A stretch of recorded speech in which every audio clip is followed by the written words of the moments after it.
Critical thinking skills are an important set of skills in any field for the matter, regardless of the chosen field of endeavor. If you had to be successful, you need to have very good critical thinking skills. So let me present a practical toolkit on how to sharpen your critical thinking skills. Are there research-based strategies to sharpen your critical thinking skills? Yes, there are. Now, let's take a moment to define what critical thinking is in the first place. Critical thinking skill is the ability to look at a particular issue and judge it not based on its face value, but to judge it pragmatically and arrive at a concrete solution. So critical thinking skill is very much related to problem solving skill. So what are the key ingredients of critical thinking? First of all, you need to be very curious. You need to be skeptic, challenge all existing notions. So there are a lot of traits, but now let's focus on practical strategies of enhancing your critical thinking skills. Now, as a student or in academic life, definitely we come across a lot of situations where we articulate our opinions, maybe at a personal level or in a group discussion or in interviews for the matter, and we also write argumentative essays, general essays. All these situations we need good critical thinking skills. Even we need to learn to read something critically. So critical thinking skills, the importance of critical thinking skills cannot be overemphasized. Let me discuss the strategies on how to sharpen this critical thinking skill. Strategy 1 is asking WH questions. Any given topic, say it be speaking or writing, ask as many WH questions as possible. Questions like what, when, where, how, why, so what if, and so on.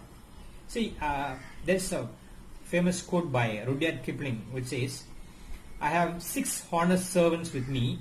They taught me all I knew about life. Their names are what, when, where, how, and why."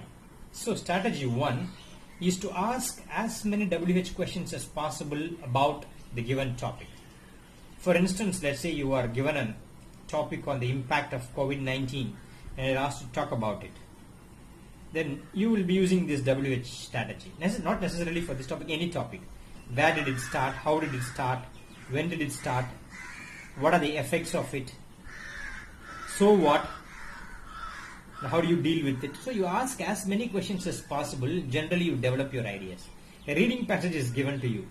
You read the passage and you have all these questions. And if you find the answer to the questions, then you will be very clear with the content of the passage. So the first tool is ask as many WH questions as possible. The strategy 2 is debunk existing ideologies, no matter who said it. There could be a popular notion, accepted notion, but you should challenge that. Until you are convinced that it is true, you should challenge that. You should be like a critic, a film critic, looks at a film and points out its loopholes. So is a book critic. So you need to always act like a critic.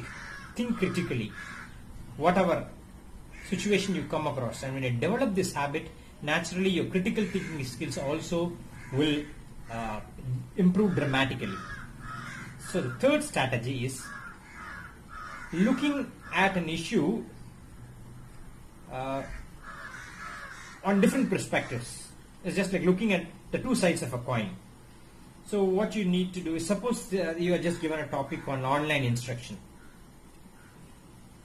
and you're asked to talk about it. You will view what are the promises of it and what are the pitfalls of online instruction. Promises and pitfalls, you will evaluate which outweighs the other. You will justify your viewpoint. So this strategy is called as the looking at the promises and pitfalls of an issue. By doing so, you can sharpen your critical thinking skill. And the next strategy is actually called the compare and contrast strategy. For instance, you are given an essay on how is telecommunication different today than what it was different earlier. Say you are given this topic.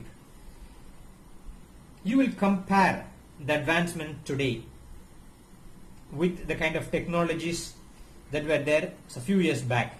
So you will draw parallels. So this is called as compare and contrast strategy. If you do that, you can leverage a lot of ideas for any topic. And this is called as a compare and contrast strategy. And the next strategy is research-based strategy. Research-based strategy, suppose you just want to purchase an electronic gadget. You just make a lot of research online about its features, about its price, about the various retailers who sell it, its its life, and you will also read the reviews of it, and then you will come to a conclusion whether to purchase or not. So this is a kind of a research-based strategy. So whatever problems that you come across, or whatever topics that you come across, you need to have a kind of a research-based approach to it. But this is something that you inculcate over a period of time. Read regularly, and that's how you develop this kind of research-based attitude. So that's a very important skill in order to refine your critical thinking skill. So you need to do that quite often. And the next strategy is to evaluate your views based on real life. It doesn't matter who said it. Ultimately, it boils down to what you feel, the experiences that you have come across. Think about your experiences, think about your context, about your life, and argue from your perspective. At an experiential level. So if you discuss an experiential level, then probably you can approach something, very critically and not just look at something just by its face value. So that's something that you have to remember. And the next strategy is the problem solution approach. Everybody will talk about problems. Every issue has problems. It has consequences. But if you are able to give concrete solutions to any problems, then your talk or your ideas will have more value. For instance, let's take about the impact of technology on youth. You are given an essay to write about this. You may talk about technology as a kind of a distraction. You may talk about a lot of its pitfalls. But for all those pitfalls, you need to arrive at concrete, viable solutions. So this is called as the problem-solving approach. Any issue, you take any issue, it definitely has problems. Give some concrete solutions to it. So this is called as the problem-solution strategy. And ultimately, the last strategy from my toolkit is called as the multidimensional strategy. I'll just give you an acronym. Remember this acronym and apply it to any writing piece or group discussion talk or whatever. This is called as SPELT. S-P-E-L-T. Okay, let's say I'll give you an example to drive home the point. Let's say you are given a topic on the impact of media on youth. Talk about that. Now you can approach this topic from different dimensions. You can talk about the impact of movies from a sociological point of view, a sociological dimension. What impact does it have on society? What kind of movies are made today? So that kind of dimension is called as a sociological dimension, social impact.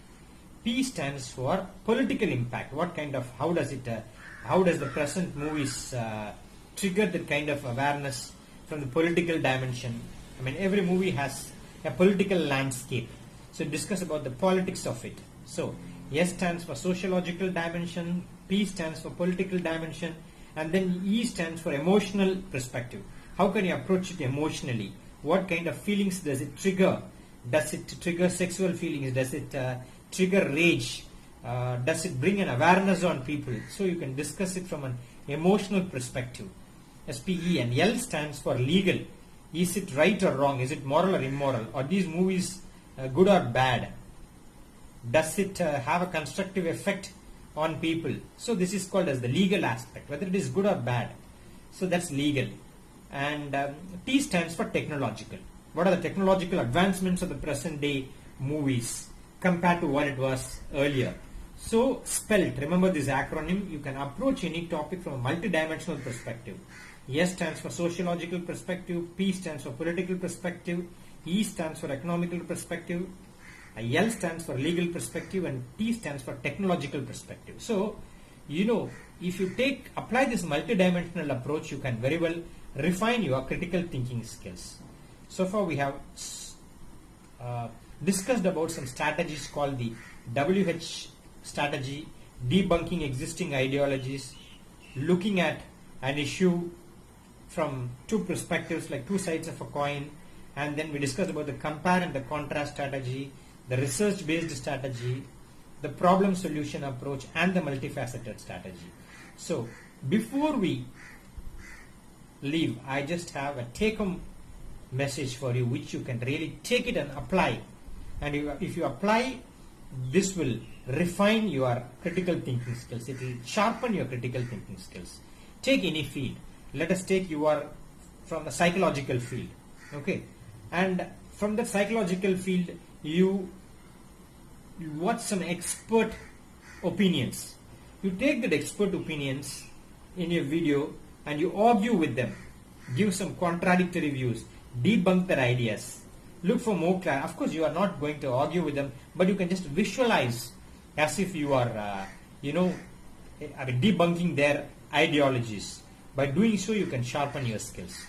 And another thing that we can practically do is take some controversial issues, contemporary issues. Just sit with your friends, debate on it, discuss, present your view, present some concrete, viable solutions to the problems. So again, that's also another good strategy in order to, refine your critical thinking skills. Ultimately, the bottom line is, don't be egocentric. It's not about you, it's about the message. Focus on the message all the time and don't really be concerned about what others will think about you when you present your views. I think in that case, you will be more refined in your solutions. I hope these strategies on problem solving skills would definitely help you to enhance and sharpen your problem solving